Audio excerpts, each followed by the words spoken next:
nombre es Enrique Tajahuerce, vengo de España, de la Universitat Jaume I, en Castellón, la región de la Comunidad Valenciana.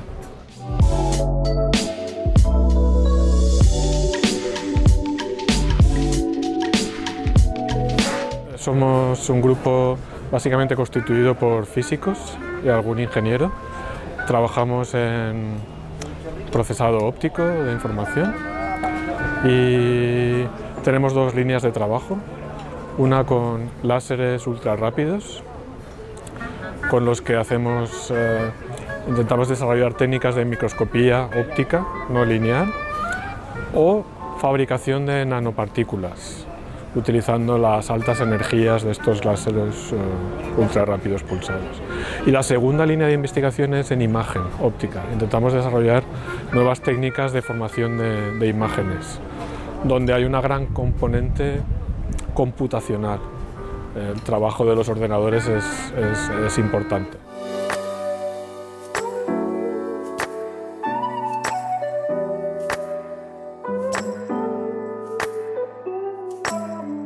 Es fundamental. Las técnicas de imagen, por ejemplo, son básicas en multitud de aplicaciones industriales y del campo de la biomedicina, diría yo. En aplicaciones industriales, todo lo que representa la visión artificial, la identificación de productos, el control de calidad, por ejemplo, la metrología, la medida de dimensiones, la medida de tamaños, etcétera, tanto a nivel microscópico como macroscópico más grande. Eso en la industria, pero es que además en el campo de la biomedicina, para hacer un buen diagnóstico médico, la imagen es fundamental. No tienes más que pensar en el innumerable número de técnicas distintas que hay para hacer imágenes del cuerpo humano, rayos X, resonancia magnética nuclear, PET, medicina nuclear, cámaras infrarrojas, etc.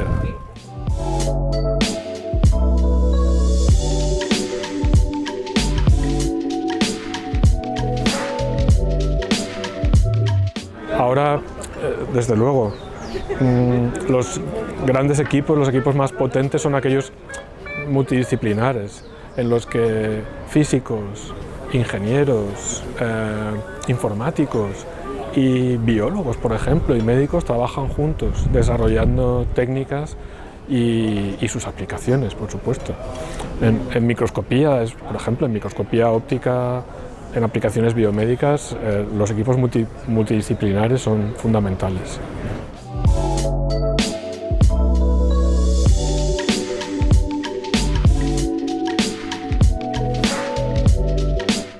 A nivel social, a lo mejor no se percibe la necesidad quizá de mejorar las técnicas ópticas o de instrumentación óptica. Yo creo que hay que ir a campos un poco más en la frontera, ¿no? de las aplicaciones reales o a nivel social, etc. Cuando digo en la frontera quiero decir cuando intentamos verlo muy pequeño, por ejemplo, o intentamos verlo muy lejano, en el caso de la astrofísica, o intentamos observar fenómenos que son muy rápidos. Entonces, claro, a lo mejor no es una necesidad que se perciba, pero para muchísimas aplicaciones industriales y aplicaciones biomédicas, ver cosas muy pequeñas es importante, obviamente. Por ejemplo, ser capaz de distinguir estructuras celulares y ser capaz de distinguir tejidos que normalmente es difícil de distinguir, para profundizar nuestro conocimiento en la estructura del cuerpo humano y también en patologías, ¿no? Y ver objetos muy lejanos, pues por supuesto, ¿no? En astrofísica, ver cuanto más lejos mejor, entender lo que está pasando en estrellas lejanas, buscar exoplanetas. Eso es algo muy difícil.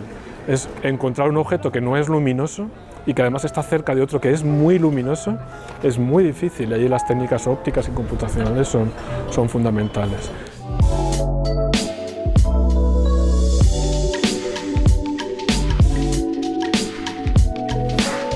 La idea surge inicialmente como una curiosidad. Cuando observamos que se pueden capturar imágenes con dispositivos sensores con muy pocos píxeles. La cámara con la que tú estás grabando esta información ahora tiene millones de píxeles, probablemente 20, 40 millones. Entonces, sin embargo, se desarrolla recientemente, en los años 2004, 2006, una técnica en la que un solo sensor es capaz de obtener una imagen de un objeto. La técnica consiste en iluminar el objeto que tú quieres ver con ese sensor con luz estructurada, con luz que va cambiando su estructura con el tiempo. Entonces, estudiando cómo evoluciona la señal en tu detector a medida que vas cambiando la luz estructurada sobre tu objeto, puedes reconstruir el propio objeto. ¿Y esto qué ventajas tiene? Complica el sistema de iluminación, porque en una cámara convencional pues puedes usar simplemente el sol o una lámpara artificial muy económica, eso se complica, pero simplifica mucho el proceso de detección. Ahora es un solo sensor, digamos que un solo píxel. Entonces vimos ahí aplicaciones interesantes, y es que ahora ese sensor puede medir otros parámetros físicos que no son solamente la cantidad de luz, la intensidad de la luz. Puedes medir otras propiedades de la luz, por ejemplo, si está o no polarizada. Puedes medir el color, la estructura espectral, pero en muchas bandas espectrales puedes caracterizar todos los colores que tiene ese haz de luz.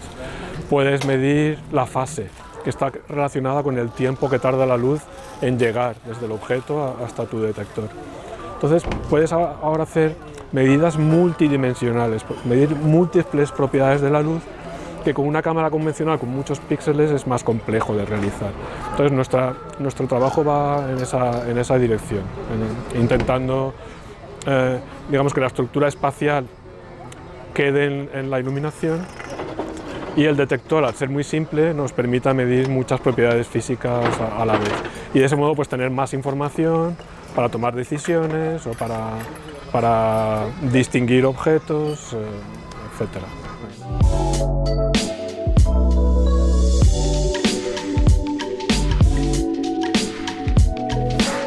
Tenemos tres proyectos principales ahora en el campo de la imagen, dejando de lado el de la aplicación de los láseres ultra rápidos.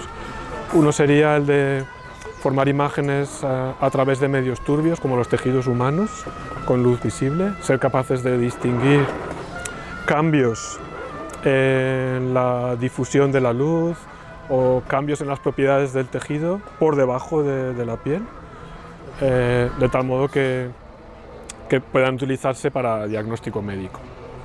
Por ejemplo, estamos pensando en dermatología o en la detección de tumores en el interior del cuerpo humano. Otra de nuestras líneas de investigación consiste en el desarrollar, en la línea que te decía antes, de medir muchos parámetros físicos a la vez, desarrollar microscopios multidimensionales. Microscopios que miden a la vez muchos parámetros físicos del objeto que estamos estudiando, del objeto microscópico que estamos viendo.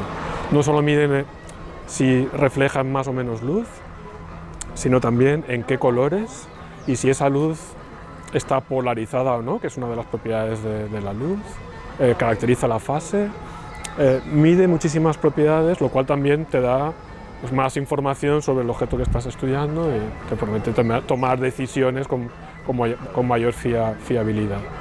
Y por último también estamos utilizando estas técnicas para analizar la evolución temporal de fenómenos físicos. O sea, no solo medimos la intensidad luminosa, la polarización, el espectro, etcétera, sino nuestra idea es también ser capaces de medir procesos que tienen una duración temporal muy corta.